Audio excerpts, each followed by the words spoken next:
Welcome to Legal Studies, and today we're going to be learning about the roles of the Victorian courts and the High Court in lawmaking. So where are we in the study design? Well, we've just finished learning about the different factors that affect whether Parliament can make law or not.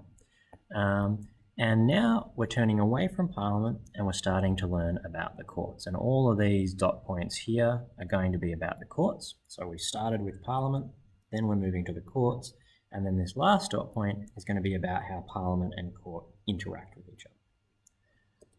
So the two things you're going to need to know for this particular topic about the role of the Victorian courts and the High Court in lawmaking is, first of all, you're going to need to know what this idea of precedent is.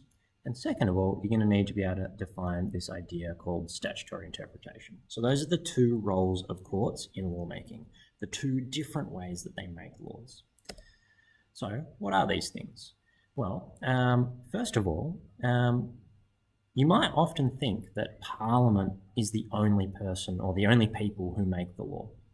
But that's actually not true in the Australian system. Not only can Parliament make law, but in some circumstances, our courts, our judges actually have the ability to make laws as well. And the way they do that is through what we call precedent or through statutory interpretation. So if we think about statutory interpretation first, that happens anytime a court needs to interpret the words of a statute. So a statute is just a fancy word for a law. Right? So anytime the court needs to interpret the words of a law that Parliament has passed, that's an opportunity for the court to actually make law. Because what happens if there's some words in that law that are unclear? Well, by clarifying what those things mean, the court is sort of adding to what the law means. So for example, we're going to look at a case in class called the studded belt case, in which a poor young kid got arrested for wearing one of those punk belts with studs on them, and the police officer charged him for carrying around a weapon. And he said that the studded belt was a weapon.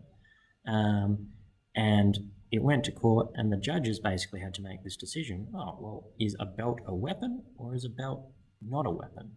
And when they made that decision, that impacted all the cases that were coming after it. So their decision that a belt was not a weapon basically changed the law a little bit. So that's the first way that courts can change the law, through statutory interpretation. The second way that courts can change the law is through an idea called precedent.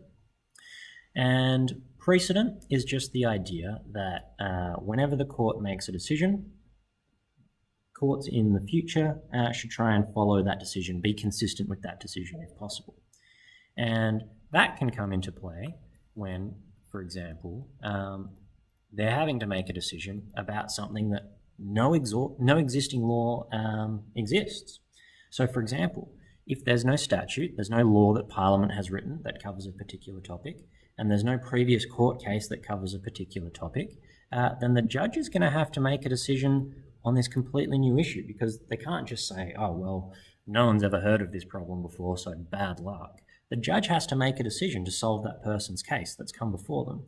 And when they do that, that judge's decision creates a new law. So, for example, if we think about, you might have learned in Year 11 about the law of negligence, all right? The idea that if you act irresponsibly and you cause harm to someone, then you should have to compensate them for that harm.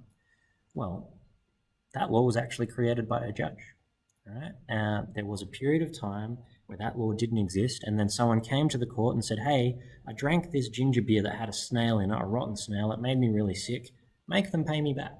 And the judge said, no one's ever thought of that before.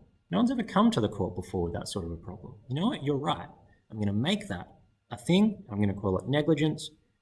That person is responsible for paying you back, all right? No previous law had existed, then the judge made a decision and it created a new law, all right? And we call this idea precedent, right? And then courts in the future look back at that decision and they try and follow it and be consistent with it. So these are the two ways that courts make law. First of all, if there's an existing parliamentary statute, they might have to interpret it and decide what it means, and in doing so, sort of alter the meaning of the law a little bit or decide what it means, and that's one way of creating law, called statutory interpretation. And then the second way they make law is through the creation of precedent. If there's no existing law, then they've got to make a decision, and that decision becomes a precedent, and everybody else has to follow it. And that's it for the role of courts in lawmaking.